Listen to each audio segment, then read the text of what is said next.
पता है हमारे यूथ का सबसे बड़ा अचीवमेंट क्या है? रोज सुबह उठना, लेट वो भी। और जो चेंज की स्क्रीन है ना, उसे 5 घंटे तक स्क्रॉल करना, ना कोई काम धाम, ना कहीं जाना उठना बैठना किसी के साथ, बस इधर उधर फालतू की बातें और रखना। और रात को इस तरह रेंट करते हो जैसे सिस्टम की इकोनॉमी और सिस्टम ही तुम्हारे दिमाग से चल रहा हो। ये वेलापन इसी हराम का खाने वालों के लिए मार्केट में एक नया आया है, the cockroach Janata party, in short CGP. और तुम्हें लगता है वो पार्टी तुम्हारे लिए लड़ेगी, तुम्हारे हक के लिए लड़ेगी, तुम्हारा मसीहा बनेगी? मैं तुम्हारी आंखें 2 मिनट में खोलता हूँ। ये जो आप लोगों की कोकरोच जनता पार्टी है, जो कोई इलेक्शन कमीशन रजिस्टर्ड पार्टी नहीं है, ठीक है। ये एक बंदा है अभिजीत दीप के यूएस में बैठ के एआई टूल्स का यूज करके मीम पेज बना रहा है और आप लोग पागल बन रहे हो। पता है इसका बैकग्राउंड क्या था? ये पहले आम आदमी पार्टी का सोशल मीडिया हैंडलर था। और इसकी पोस्टर शेयर कौन कर रहा है? महुआ मोइत्रा, अखिलेश यादव और कीर्ति आजाद जैसे अपोजिशन लीडर। ये कोई ऑर्गेनिक यूथ मूवमेंट नहीं है, ठीक है। ये पॉलिटिकल टूल किट है। इनका कोई मकसद नहीं है तुम्हारी बेरोजगारी दूर करने का। इनका मकसद है तुम्हारे अंदर गुस्सा फ्रस्ट्रेशन को कैश करके एक ही पार्टी एक ही बंदे को पर निशाना साधना। अगर इनको सच में यूथ के लिए कुछ करना होता तो हर स्टेट गवर्नमेंट को टारगेट करते। फिर चाहे बंगाल में स्कैम हो, राजस्थान पेपर लीक हो, या दिल्ली में कोई दिक्कत हो, वहां पर इनको साफ सुन के बैठ जाए।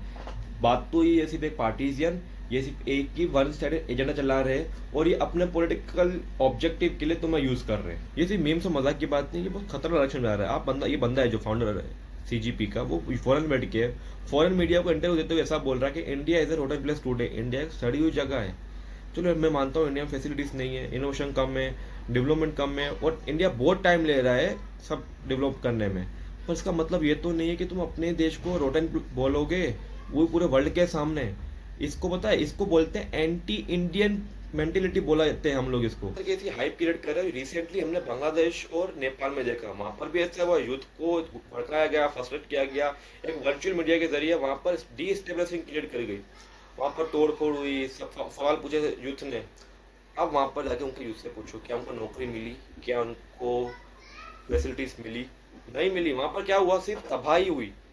और इनको इसी टाइप की इनस्टेबिलिटी इंडिया में क्रिएट करनी है, जो एक पॉलिटिकल नैरेटिव है फॉरेन मीडिया के थ्रू और फॉरेनर्स के थ्रू। सिस्टम का भला करना चाहते हो, देश का भला करना चाहते हो, फ्यूचर की चिंता रखते हो, तो focus on the central, focus on the core. You have right to ask question to the system, to the parties, that is your fundamental right. But इसका मतलब ये तो नहीं फॉरेन नेटिव या वर्चुअल प्रोग्राम के चक्कर में तुम लोग फंसोगे। वो तो हाइप करके चले जाएंगे, उनका तो कुछ नहीं, वो तो बैठ के फॉरेन में बैठ के पैसे खा रहे हैं। तुम्हारा क्या?